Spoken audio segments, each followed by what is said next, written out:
O rebanho brasileiro, as estatísticas a gente sabe que varia, alguns dão 200 milhões, mas o importante é que o Brasil é um detentor dos maiores rebanhos do mundo, com ao redor de 166 milhões de cabeça, produção de carne mais de 8 milhões, maior exportador de carne do mundo, uma quantidade grande de frigorífico. O problema que nós temos que estar bem atento são aqueles entraves ligados à parte de sanidade, porque o mundo hoje teme o Brasil. Há 2 anos nós tivemos a convite do governo francês no Congresso Internacional, e o ministro, ao abrir o Congresso, ele falou que realmente, nas palavras dele, devemos associar, ser parceiro do Brasil, porque senão o Brasil destrói rapidamente a França. Então nós temos que ter essa consciência do que nós somos. Normalmente nós pensamos as coisas ruins. Eu acho que nós temos que ter o otimismo, não um otimismo exagerado, mas saber o que nós representamos. O cenário da pecuária de corte no Mato Grosso do Sul, ele está diversificando, que é muito importante, mas 90% é gado de corte. Hoje o setor de ovino está sendo muito apoiado pelo governo, caprino também, e é algo que é importante a gente ter essa diversificação. E também, se nós olharmos o gráfico da produção de carne de todas as espécies, nós subimos nos últimos 10 anos, mas a produção de carne de ovino, ela realmente está estacionada. E eu tenho certeza que daqui 5 anos, com essas ações que estão sendo tomadas, tanto a nível de criador como também de governo nos diversos estados, nós teremos um nível bem maior, porque está investindo em tecnologia, em melhoramento genético. No cenário da pecuária de corte, nós gostaríamos de situar o estado do Mato Grosso do Sul, mostrando o rebanho bovino, o segundo rebanho do Brasil, e da região de Mato Grosso do Sul representa mais do que 1/3, 34%, e do Brasil 12%, com também um abate de cerca de 5 milhões de cabeças. Quer dizer, estamos tratando do agronegócio bovino, mas todos, se for falar em sojas e outros, o estado do Mato Grosso do Sul é muito importante. A genética, e é o contexto inicial que a gente começa a falar agora, ela é muito importante porque é uma técnica bastante simples e que nos dá realmente uma ferramenta para que possamos melhorar geneticamente o rebanho e, consequentemente, o criador ter um lucro. Não adianta falar na biotecnologia ligada à reprodução, qualquer que seja ela, de primeira geração, a inseminação artificial, ou falar em transferência de embriões, FIV, fecundação in vitro, genética molecular, clonagem, etc., se a gente não está realmente com a base bem estabelecida.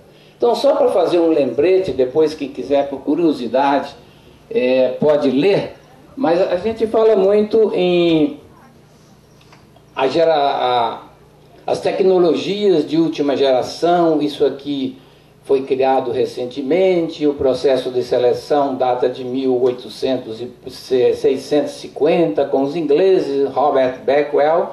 Mas se a gente avançar, regredir um pouco na história, a seleção, o processo de seleção, e está escrito, ele tem mais de 4.000 anos.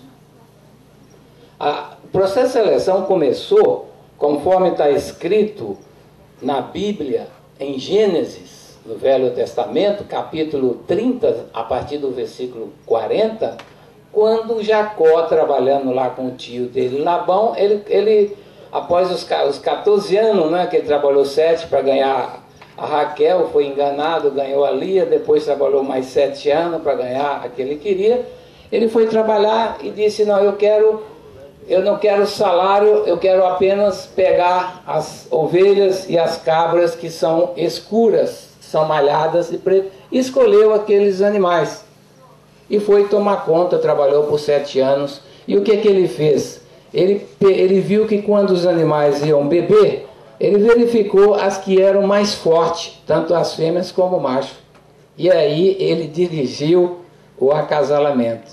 O que é isso?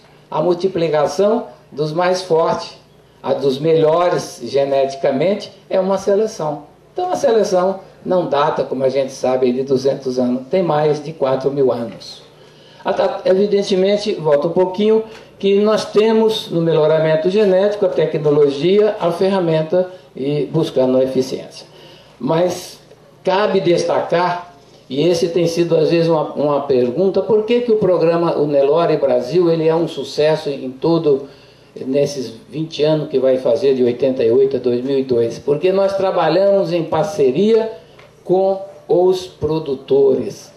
Nós temos um grupo de trabalho constituído por produtores e pesquisadores em regime paritário, onde, semelhante que nós estamos aqui, um grupo de 21 pessoas, se discute o que está acontecendo na fazenda, vê se na universidade, na academia, o que se tem de tecnologia e procura-se aplicar. Essa é a diferença da gente estar trabalhando tudo na mesma igualdade. Apenas um lembrete para a gente poder trabalhar um pouquinho mais tarde. A gente vê que a questão da genética é recente, não é?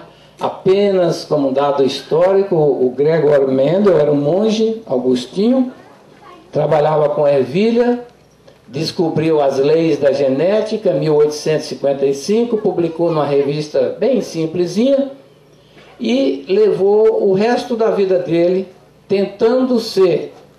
Isso é muito importante para o jovem, para a gente ter um estímulo. Ele tentou ser professor na época de História Natural, que corresponderia à Biologia, e não passou nenhuma vez no exame.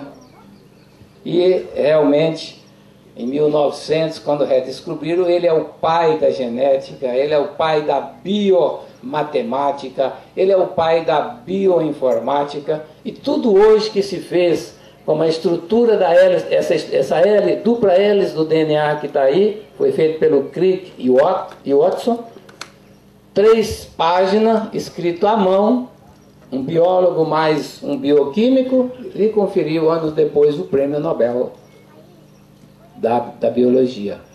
A engenharia genética começou com as manipulações. Em 1973 tivemos os transgênicos. O projeto Genoma Humano foi lançado em 1990, já concluído. Já se sabe que não existem tantos genes no genoma humano, que seria constituído pelos 46 cromossomos, cerca de 60 genes, e hoje essa parte nós estamos na era pós-genômica funcional, onde o sequenciamento que foi feito, quer dizer, cada constituinte do gene hoje está se estudando a nível da função gênica. Então é possível se saber em breve quais as chances e as probabilidades das doenças genéticas, a probabilidade de um homem, de uma pessoa contrair, e quando tiver com 70 anos, uma determinada doença, porque tem aquele gene que foi detectado, e a parte das terapias. E na área de genética veterinária, na parte de animal, tem muita coisa que está sendo, quando fizer assim,